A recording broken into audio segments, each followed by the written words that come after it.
আজকে তোমাদেরকে আমি আমার বাড়ির নতুন সদস্যের সাথে পরিচয় করিয়ে দিই। তো দেখো, এই যে এরাই হচ্ছে আমার বাড়ির নতুন সদস্য। তো প্রতিদিনই কিচিরমিচির করতে থাকবে। যদি এখানে চালটা ফুরিয়ে যায় তাহলে আমার কান ঝালাপালা। তো ভীষণই দুষ্ট, ভিডিও করা যায় না। তো আজকে করেছে এই যে, যেই আঁচ পেয়েছে আর অমনি পগার পার। তো যাই হোক, আজকের ওয়েদারটা কিন্তু ভীষণই সুন্দর ছিল। এত বাতাস ছিল, বৃষ্টি ছিল না।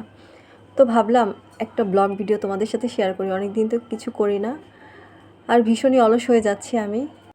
বেশ কিছুদিন ধরে আমার চুল খুব বেশি পরিমাণে পড়ে যাচ্ছে।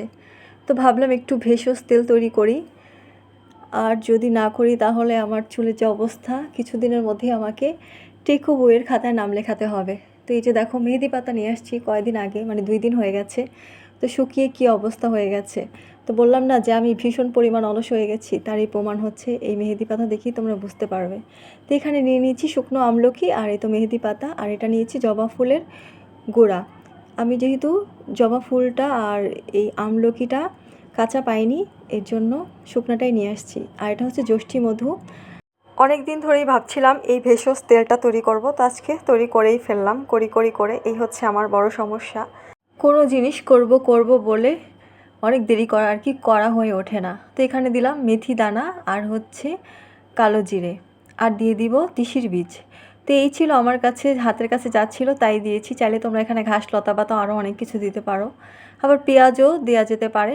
যেহেতু আমি পুজো করি আর প্রতিদিন মাথায় শ্যাম্পু করি না, তাই আমি পেঁয়াজটা বাদ দিলাম। এখন ধোয়া একটা কড়াইতে এটা জাল করে নিব। তো আমার কড়াইটা কিন্তু একদমই নতুন, আর আমার মা বলে যে নতুন কড়াইতে প্রথমে দুধ জাল দিতে হয় বা পায়েস রান্না করতে হয়।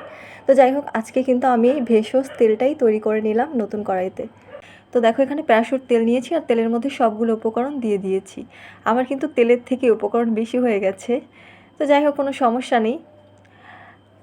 আর সবগুলো উপকরণ আমি মেপে ঝেপে দিইনি, হাতের আন্দাজেই দিয়ে দিয়েছি। তো এই তো দেখো, চুলার আঁচটা লো ফ্লেমে রেখেছি, কারণ আঁচটা যদি খুব বেশি বাড়িয়ে নাও তাহলে উপকরণগুলো পুড়ে যাবে আর কোনো উপকারই হবে না। এজন্য চুলার আঁচটা একদমই লো করে জাল করতে হবে। এই তেলটা আমি 1.5 ঘন্টা মতো জাল দিয়েছি। আর এই দেখো, আমার ফ্রিজে কিন্তু শুকনো নিম পাতা ছিল, তো মনে পড়াতে আবার এই নিম পাতাগুলো দিয়ে দিয়েছি। বললাম না, ইদানিং মন ভুলো হয়ে যাচ্ছে ভীষণ, সব কিছুই ভুলে যাই। তো এই তো তেলটা তৈরি হয়ে গেছে। এখন ঠান্ডা করে আমি একটা কাচের জারে ছেঁকে ভরে নিচ্ছি। কাচের জারে নেওয়ার কারণ হচ্ছে তেলটা ভালো থাকে কাচের জারে নিলে। আর এই ভেষজ তেলটা যদি নারকেল থেকে বের করে নিয়ে তৈরি করা যায় তাহলে আরও বেশি ভালো হয়। আর শুধুমাত্র আমলকি, কালো জিরা আর মেথি দিয়েও তেলটা তৈরি করা যায়, কারণ এগুলো আমাদের ঘরে সবসময়ই থাকে। আর যখন তেলটা জাল করছিলাম চুলাতে, তখন কিন্তু তেলের ঘ্রাণে পুরো ঘর মম করছিল। তো এই তো দেখো, তৈরি হয়ে গেল আমার ভেষজ তেল। আর আমি কিন্তু মাথায় অলরেডি অ্যাপ্লাই করে নিয়েছি। তো সেই ভিডিও ক্লিপটা আর তোমাদের সাথে শেয়ার করা হয়নি। তো যাই হোক, হাতে করে নিয়ে তোমাদেরকে একটু দেখিয়ে দিচ্ছি।